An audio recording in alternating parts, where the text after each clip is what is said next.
the tax. There have been cuts to tax collection in terms of the staff in charge of dealing with tax avoidance and tax evasion, and with the super rich. I'm not even on about MPs, I'm on about the super rich. There is tax avoidance and tax evasion on an industrial scale, and we need determination to tackle that. It's the most unpatriotic thing, because when those people don't pay their tax, they are stealing from every person in this audience. They're stealing from your schools. They're stealing from your hospitals. Let's stop praising these people and electing them as a President of the United States, and let's start collecting their tax.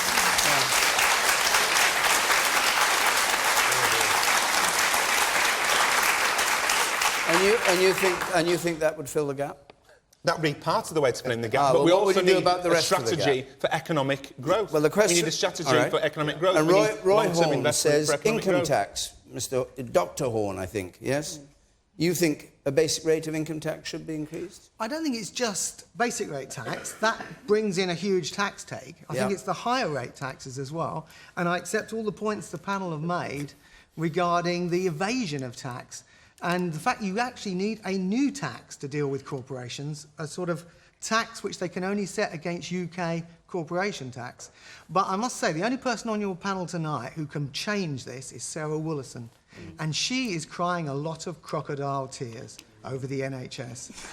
The NHS needs money. Stop giving us this sort of rhetoric. Start finding more money. What are her crocodile tears?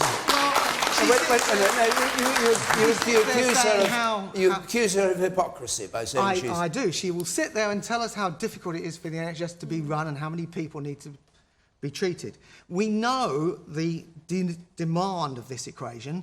The Tories, Sarah Wollaston is in that group, are not providing the cash to meet that demand. All right, Sarah, answer him and then I'll come to you, Liz. I will answer your point, because it is something, because I chair the Health Committee, and this is something that we have looked at. We're there to hold the government to account, and I agree with you that we're not putting enough in, and that I think we have increased the amount of spending on the total health spend by 4.5. Well, I think, sir, I think where you misunderstand, sir, is that I'm not the government, that there is another part of Parliament which holds government to account, and that is the Select Committee system, and these are cross-party committees which are there to scrutinise what the government is doing and actually to hold them to account, to ask the questions that you're asking. And I think it's a good thing that there are more politicians now who come from backgrounds, from health, from all sorts of other backgrounds, who can use the experience that they have to come in and try and advise government and hold government to account. And that's the role I have. And I think that a lot of people assume that the select committees are part of government, but they're not. They're part of Parliament. But I understand people often make that... There are more politicians talking about it, yes, but the Tory government is doing nothing about it. Well, and what you need is a mechanism in Parliament to hold government to account, to make these points. And I know a mechanism might be a Tory majority, mightn't it, in the House of Commons? Exactly. The one people who can do something about this are doing nothing. Yes. You say you want a mechanism. He says you're doing nothing, but you do have a majority, as you've just said. So you could just change it tomorrow. Well, indeed. And so my role in Parliament, as I say, is to hold the government to account and say, I think there is more that we could be doing to make our NHS and social care work better, and to suggest mechanisms by which they could do that. All right, pause that. Louise, okay, Doctor, Louise Minch. I want to start off. I want to start off by apologising to Sarah Wollaston. During the Brexit referendum, I said that for narrow political gain, she had changed her vote, and I am sorry, Sarah, that I said that, because I was completely wrong.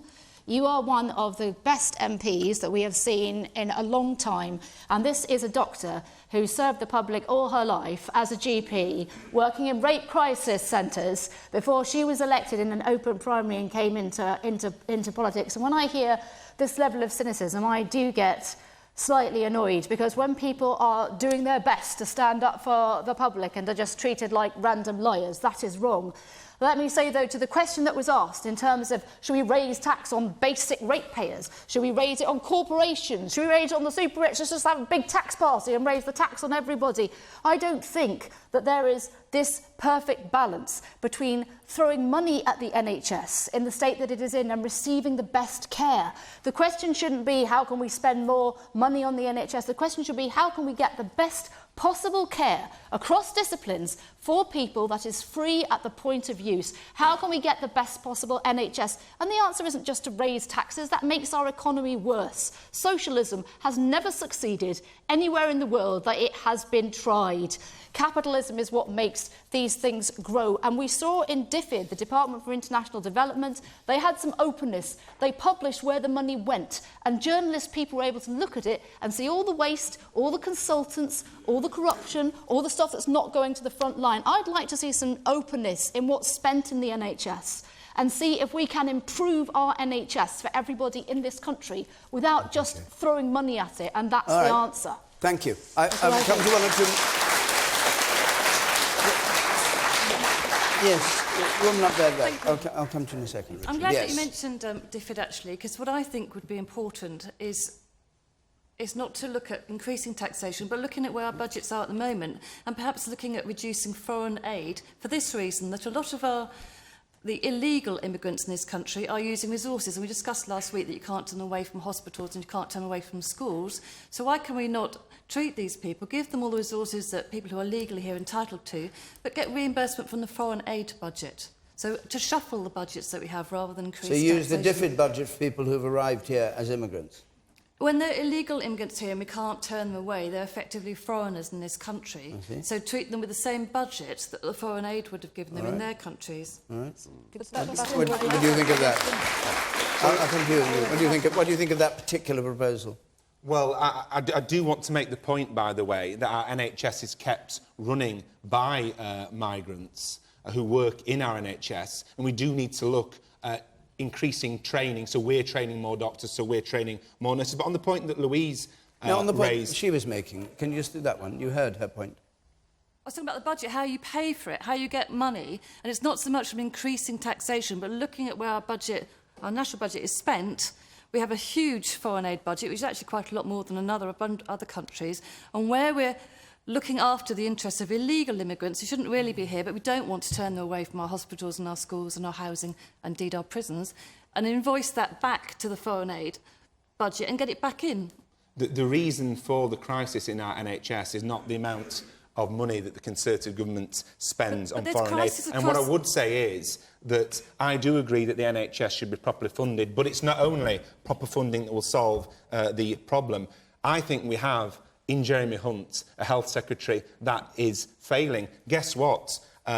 With the exception of Sarah, none of us have been a doctor. I think that Jeremy Hunt shouldn't be looking for politicians just to give the answers on the NHS. Perhaps he should listen to the professionals who work in the NHS rather than picking fights with them. But on the final point, Louise says that socialism has never worked. Socialism has worked. So the NHS is a pocket of socialism in our country, set up by a Labour government, which ensures that we don't have a situation like we do in the United States, where people feel for your wallet before they feel for your pulse. I'm very proud of that, and so should we all be.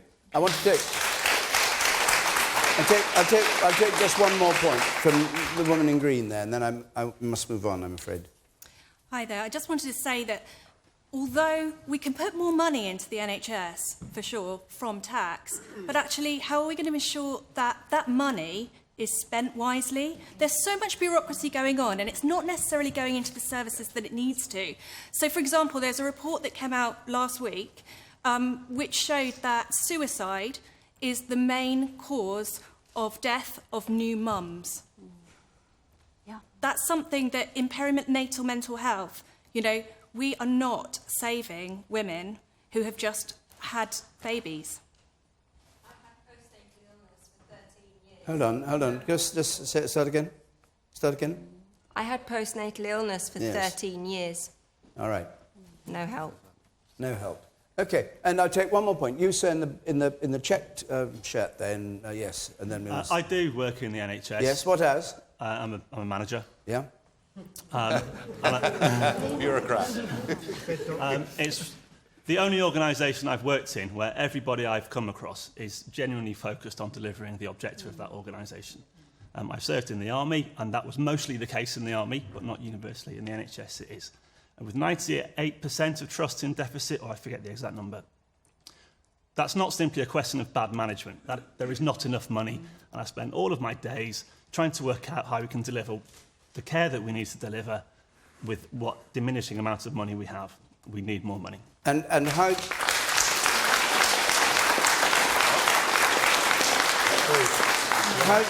How do you think that more money should be got? By increasing taxation or by taking it from other I budgets? don't know enough about tax mechanisms, but there are two people on the panel that are in a position to change it. Well, once we've left the European Union... You're not one of them. We won't have 350 I mean, a new hospital every week wouldn't be a bad start, would it? So let's get on with Article 50, and then we can build more hospitals. But Nigel Farage, were you a supporter of the 350 No, I certainly million wasn't. It was stupid. They should have put 200 million a week, which would have been factually absolutely correct and big enough to persuade people there were big savings to be made. Why did the people wanting Brexit exaggerate? They didn't need to. Why did they? Oh, don't ask me. The inside the mind of Tory politicians, I don't quite get it. But it was a big mistake.